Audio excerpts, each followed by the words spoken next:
बिस्मिल्लाहिर रहमानिर रहीम।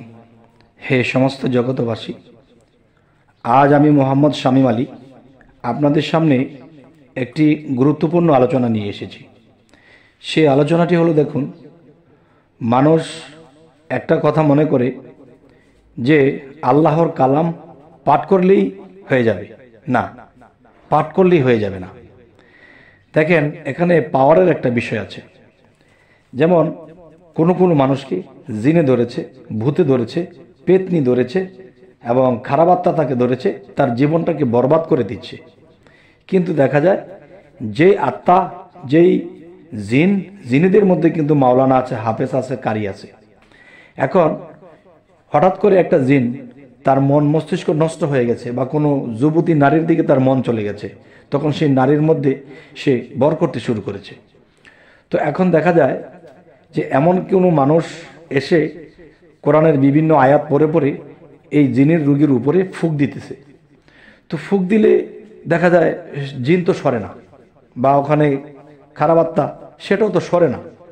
কারণ কি? আর জিন কি বলে যে তুমি আমাকে যে আয়াত পড়ে আমাকে ফুঁক দিচ্ছ, এই আয়াত আমি সবসময় পাঠ করি। তাহলে সে যে ফুঁক দিতেছে সে বলতেছে এটা কি? আমি যেটা পড়ে ফুঁক দিয়েছি সেটা নাকি সে সবসময় পাঠ করে। তাহলে আমার এই ফুঁক কি সেখানে কাজে লাগবে? আচ্ছা, তাহলে বোঝা গেল যে কিছু কিছু সময়ে কিছু কিছু বিষয়ে কিছু কিছু ব্যক্তিদের জন্য বলছি যে কোরআনটাকে যদি গলায়ও বেঁধে রাখে, এই 30 পারা কোরআনকে যদি গলায়ও বেঁধে রাখে, তবু তাকে খারাপ আত্মা ধরবে, তবুও তাকে জিনে ধরবে। তাহলে কোরআনকে কি ভয় পায় না? তাহলে শোনেন যে এর মূল বিষয় হলো যে এই পৃথিবীতে মানুষ দেখা যায় পাওয়ারশীল মানুষ আছে, আবার একবারে নিম্ন শ্রেণীর পাওয়ার কম মানুষ আছে। দেখেন, কথা কিন্তু একটাই। যেমন আমাদের ঢাকা শহরে যদি আসি, যেমন প্রধানমন্ত্রী আছে, এবারে এমপিদের মধ্যে গেলে সাবির হোসেন আছে আমাদের ঢাকাতে।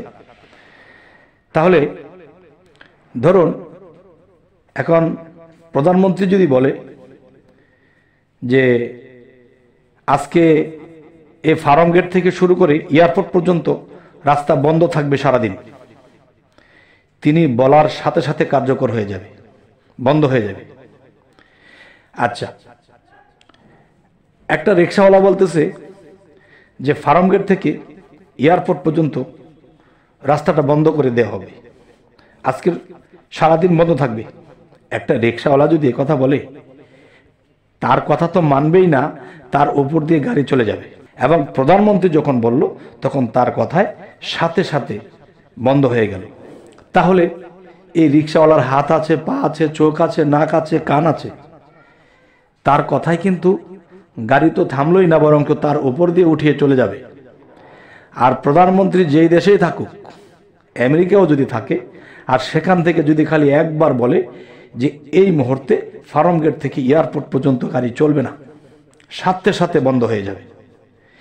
তাহলে এখানে ডিফারেন্স কিসে? ডিফারেন্সটা হলো পাওয়ারে। তাহলে যে কোরআন গলায় বেঁধে রাখলেও সেই ভূত পেত জিন মানুষের উপরে ভর করে নির্যাতন করে। আচ্ছা, এবং এই কোরআন থেকে কোনো কোনো আয়াত পড়ে যদি কেউ ফুঁক দেয়, কাজ করে না, কোনো কাজ হয় না। এর কারণ কি?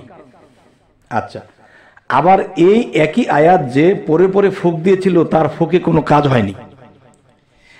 আবার এমন কোনো ব্যক্তি, এমন কোনো কামেল অলি আউলিয়া, কোনো সাধু পুরুষ, কোনো সুফি, কোনো সাধক এসে ওই একই আয়াত পরে যখন ফুঁক দিল, ফুঁক দেওয়ার সাথে সাথে সেই জিন ভূত পেট তাকে ছেড়ে ওরে বাবারে মারে বলতে বলতে চলে গেল। তাহলে সেই কোরআনের আয়াত তো একটাই, কিন্তু এই আয়াতটা এমন কেউ পাঠ করেছে যে তার উপরে ফুঁক দেওয়াতে জিন ভূত পেট কিছুই লড়ে না। আবার এই একই আয়াত যখন ওরকম ব্যক্তি এসে ফু দিল, সাথে সাথে চিৎকার করে এখান থেকে পালিয়ে গেল। তাহলে বোঝা গেল কি যে ফার্মগেট থেকে এয়ারপোর্ট পর্যন্ত গাড়ি বন্ধ থাকবে, রিক্সাওয়ালার কথা মানল না। কেন? তার কথার পাওয়ার নেই। প্রধানমন্ত্রী যেই রাষ্ট্রেই থাকুক, যদি একবার খালি ফোন করে বলে দেয় এই মুহূর্তে বন্ধ, বন্ধ হয়ে যাবে। এখন আপনারা কি বলেন?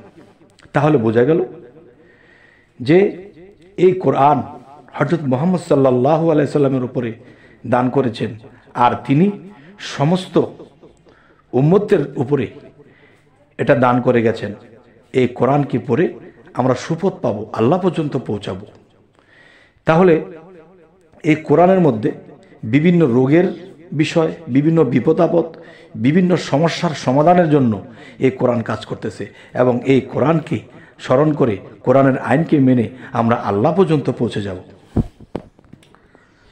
তাই আরও একটি কথা বলবো, একটু কঠিন করে বলবো, অবশ্যই আপনারা সরল মনে নেবেন এবং কোনো প্যাচের মনে নেবেন না। সেটি হলো, দেখুন যে আমরা হাদিস শরীফ খুললেও কিন্তু একটা জিনিস পাই যে মানুষ যখন নফল ইবাদত করে, নফল ইবাদত বলতে কি মানে বাড়তি ইবাদত, যে আল্লাহর ফরজের পরে যে বাড়তি ইবাদত আছে এগুলো যারা করে, এই বাড়তিটা কি নফল বলা হয়। আচ্ছা, তাহলে এই বাড়তি ইবাদত যারা করে, বাড়তি সাধনা যারা করে, তাদের কথা আল্লাহ কি বলেছে? যে যারা নফল ইবাদত করতে করতে করতে করতে এমন একটা পর্যায়ে চলে যায়, তখন সেই ব্যক্তির হাত পা চোখ নাক কান সব আমি আল্লাহর হয়ে যায়।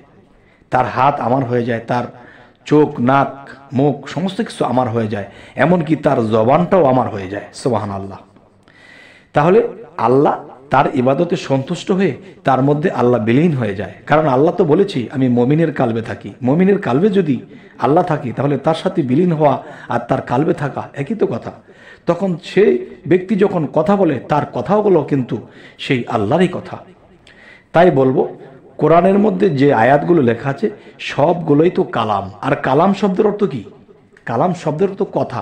তাহলে সব যদি আল্লাহর কথা হয়, আর সেই কোরআন থেকে যদি কোনো মানুষ, কোনো পবিত্র মানুষ সেই মানুষের মুখ দিয়ে পাঠ করে, তখন তার এই কালামগুলো আল্লাহর কালাম বের হচ্ছে। সুবহানাল্লাহ, আলহামদুলিল্লাহ। তাহলে এই কালামের মধ্যে যখন শক্তি থাকবে, পবিত্র মানুষ থেকে যখন এটা বের হবে, তখন জিন হোক, ভূত হোক, প্রেত হোক, এখানে ফু দিলে সে জ্বলে পড়ে যাবে। তবে মানুষটির কিছু হবে না, তার মধ্যে যে শয়তানি করতে যে খারাপ আত্মা এবং খারাপ উদ্দেশ্য নিয়ে এসেছে, সে জ্বলে যাবে, আর না হয়তো সে এখান থেকে ভেগে যাবে। তাই বলবো যে আজকের যে মূলত আলোচনাটি, যে এখানে পাওয়ারের ডিফারেন্স, পবিত্রতার ডিফারেন্স। একজন পবিত্র মানুষ কাকে বলবো? পবিত্র তিনি যিনি সত্য, তিনিই পবিত্র, আর যিনি অসত্য তিনি অপবিত্র।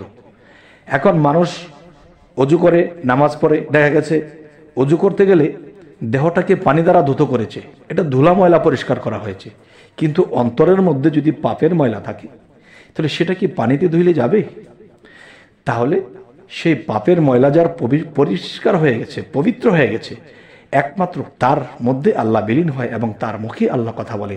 যখন কোরআন থেকে সেই কথাগুলো বলেছিল 1400 বছর আগে, যখন এই কালামগুলো নাজিল করা হয়েছিল, সেই 1400 বছর আগে থেকে এখনো পর্যন্ত সেই কালাম আমরা কোরআনের মধ্যে পাচ্ছি।